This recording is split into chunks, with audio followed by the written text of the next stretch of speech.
Labadiena, mano vardas Saulius Norvaišas, esu praktikuojantis šiatsų masažistas. Jau šį masažą atlieku daugiau kaip 7 metai. Na, o nuo pernai metų esu įkūręs japoniško šiatsų masažo mokyklą, kuri vadinasi Šiatsų Lietuva.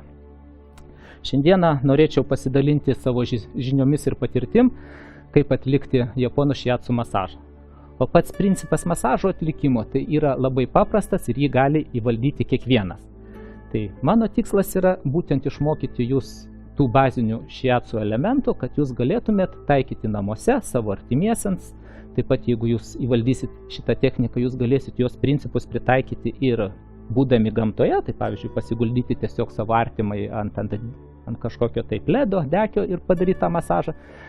Taip pat jūs galėsite jį atlikti ir darbe, nes jį taip pat galima atlikti ir sėdimoj pozicijoje. Žodžiu, labai universalus ir daug kur pritaikomas masažas. Ką jūs sužinosite šitoje pamokoje? Tai jūs išmoksite, kaip padėti savo artimam, kada yra įtampos pečių juostoj, kada yra įtampos tarpumentį. Tai yra labai svarbu, nes dauguma mūsų dabar dirba sėdimą darbą, tai atsiranda ne tik juosmeninė, dažniau pirma įtampos atsiranda pečių juostoj.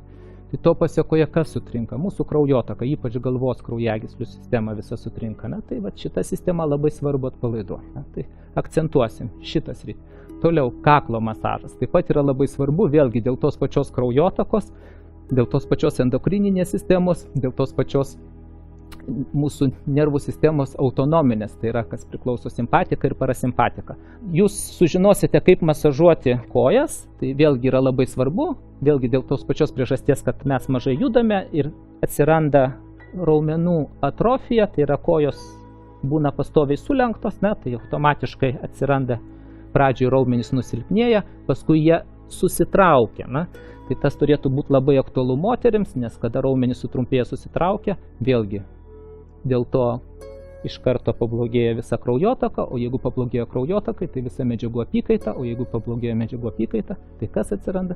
Celiulitas, visų nepageidaujamas. Taip, šiatsu bus nepamainomas pagalbininkas jums stiprinti organizmą. Tai šičia labai bus aktualu pėdų masažas, taip pat ir kojų, bet ypatingai pėdų. Baigsime pamoką mes galvos masažu, tai yra vėlgi ta pati galva, tai yra vėlgi mūsų kraujotakos visa sistema galvos, tai yra centrinės nervų sistemos aprūpinimas krauju, tai irgi labai svarbi sritis, bet galvos masažas, aišku, reikėtų pažymėti, kad jisai be galo yra malonus.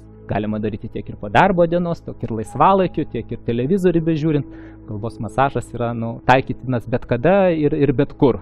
Tiesiog tik tai reikia žinot pačius principus ir kaip jį atlikti. Parodysiu jums, kaip reikėtų tada taisyklingai atlikti visus pratimus, kaip turi būti laikyti taisyklingai ranka. Ir ypatingą dėmesį reikėtų akcentuoti tai, kokia turi būti masažisto pozicija, nes vėlgi šiatsų skirtinumas yra tas, kad pats autorius parinko tokius pratimus, kad nevargint savęs, kad masažistas savęs nevargintų, kad jisai atlikdamas šią masažo techniką kartu ir pats ilsėtųsi, dar kitaip galim pasakyti medituotų. Manau, vien dėl tų priežasčių jums būtų įdomu išmokti šitą techniką, ją įvaldyti. Vienintelį, ką jums reikės padaryti, tai peržiūrėti visą filmą ir kartoti tos veiksmus, kurie bus parodyti. Po 5-6 karto aš garantuoju, kad jūs visi kuo puikiausiai atliksite japonų šiatsų masažą.